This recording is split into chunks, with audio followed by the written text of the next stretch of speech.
So you might be asking yourself, how can this nut job be a mathematics professor? Well, maybe what I posted is a little clickbaity, but it may not be as clickbaity as you think it is. So what I'm going to talk about is a mathematical argument, or I should say a data-based argument that human activity is cooling the planet and producing a global temperature that is far lower than would be expected. And when I say expected, the reason why it is expected to be so much higher is several reasons. One, we'll talk about natural causes.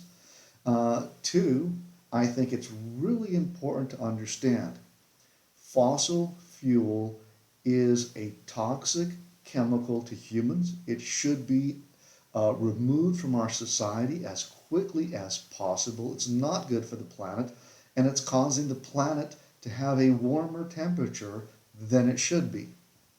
And you might think that I just contradicted myself. Unfortunately, math is a little bit more complicated than that. So, premise one, man is cooling the planet with some unknown, possibly, activity. Premise two, man is warming the planet by burning fossil fuels because that is a well-known greenhouse gas. I believe that premise absolutely. I think the science is quite conclusive. The only problem is the math shows that the planet's too cold. So let's talk about that rabbit hole now. So if I'm going to make a data-based argument to support these claims that I have just made, it's important to know where I have obtained my data. There's a couple places you can obtain this data, and I'm giving you the links to every site I am using on my video down below. So this is a University of Michigan website, and they talk about the analysis of Vostok ice core data. And so this is a great read. I would highly suggest you go over this. Talks about glaciers, which is going to be very important to my conversation. Interglacial, glacial period. Lots of wonderful information here. And this is CO2 and temperature. And this is dust and temperature measurements. And I'm going to be using these temperature measurements. However, again, I recommend this site because it's just so well put together by the University of Michigan of doing some background reading. Now, another wonderful site is arcticglaciers.org, and I'm actually using their graphs on that for that, and I'm using this particular graph here. And again, that's where I'm getting my data from, and I would highly suggest you read about where this information comes from. Excellent background, highly respected environmental scientific set of data that I'm going to be talking about next. Okay, I'm using ice core data. However, I'd like to talk about some practical limitations about historical data. The first major issue is that with historical data, the most current data is always going to be the best, and as you go further back in time, the data becomes a little weaker. It's a little bit harder to gather. It's old data mixed in ice. So it's just a practical physics reality of dealing with ice core samples. So that's an important aspect. However, it's clear, and again, I'd highly suggest you read the articles about interglacial and glacial period. This is an interglacial period because it's warm and the amount of ice is low. This is a glacial period because the temperature is cold and the amount of ice is very high. And again, you should see this oscillation: warm, very little ice time, to cold, lots of ice, warm, little ice, colder, lots of ice. So that's our pattern that we're looking at. And last one, warm, very low ice. In fact, less ice than we got today. So if that pattern had not been affected by humans, what might it look like? And that, I think, is a really fair thing to ask, and the fact that we actually have the information to answer that. So I sliced this piece of the data here out, as you can see, that matches right there, just took it right out of the data and copied it and said, if that pattern had been repeating, should I be able to just slide this over and match it up? And can we do that? And again, my hand's a little unsteady, but here we go. Does everything match up and line up nicely? And the answer to that is yes. So if the pattern without human intervention had occurred, let me put a line down for what today is. So today is year 0. We're going to pop that right through the middle here. Put a line down. Let me make that a little bit bigger so we can see it. And here is today. And this is what we would have been expecting. So we would have expected that the Earth had been like really, really, really warm in the last few thousand years and that the Earth was cooling. The thing about it is, that's not what happened. Again, my argument, pattern repeating itself, history repeating itself. If all else fails, assume that what has happened in the past will continue to happen, and especially if we can see a nice clear pattern that it happened. And we do see this pattern, and it didn't happen. And yet we know right now, during this time period here, and let me put the time period down, for the last really couple thousand years, or at least the last 1,000 years, we've been burning some serious wood, coal, oil throughout this whole planet. So this whole band around before now for the last few years is what I'm looking at. Now, again, what happened? What we were expecting to happen, right? Let me put that back there best I can. Okay, a little off, but got the idea. So we really should be several degrees warmer.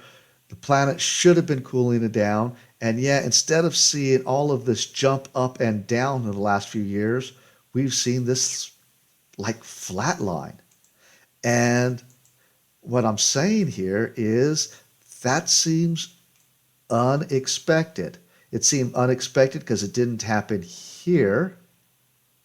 It didn't happen here. It didn't happen here. It didn't happen here. So every time we've had an interglacial period on very regular basis, and again, they line up the data just, wow, that's a really nice line up on my data. It didn't happen. We have this experience here that doesn't match our observation. Again, assuming humans have no impact. But yet we know humans have an impact. We're burning fuels, and that should make the planet warmer. Make the planet warmer, and it's not. So that's a big thing. So again, we got 2 sets of data. I should point out that the Vostek is the bottom set of data. That's another set of ice core data, but it's still, again, it's giving me temperature either way. All of my ice core data is telling me it should have been warmer, and then it didn't get as warm as we were expecting. A fairly major deviation. Any possible conceivable explanation why the planet is not as warm as we would expect it if human beings weren't here, and since human beings are here burning fossil fuel, what could possibly counter the fossil fuel impact on the temperature not even being as as warm as we would be expecting. So, where do we go from here? And I will tell you where we go from here. About 12,000 years ago, we have one possible contributing factor. Worldwide agriculture started about 12,000 years ago. So, nice article. Farming took root, and it didn't just take root in a few places. We've got Neolithic Revolution 12,000 years ago. We're what do we got here going? Let's see. We're planting, and we have livestock.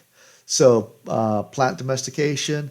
Mexico 10,000 years ago. So it wasn't just in Europe, it wasn't just in Asia, wasn't in the Mideast, wasn't just in Africa.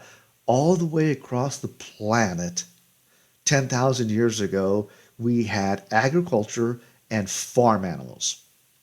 Now, it just kept growing and growing and growing and growing. And so with farm animals and agriculture, one of the major things that you need is water for irrigation. And do we know anything about water and irrigation and its possible impacts? And the answer to that is yes, we do. There is this wonderful publication, Down to Earth, again, an environmental publication talking about conservation of water, and it changes climate too. What do they mean it changes climate too? Well, they make an argument that it can have both a positive and negative. Again, highly suggest you read this article. I'm going to just focus on this one little aspect here that's not so little. The study found that irrigation decreases the regional land surface maximum, that's as high as it can go, and minimum, as low as it can go, by temperatures of 3 to 4 degrees retrospectively. So, irrigation in a region is shown by science to keep the highs from getting as high and the lows from getting as low. It's a dampener on temperature. It's a stabilizer. And do we see any indication that temperatures have been stabilized? And the answer is yes. Here, look here, look here. 2 ice core samples showing stabilization of Earth temperature that is not like it has been in the past. Past showing lots of warming. Here we're showing stabilization. Theory.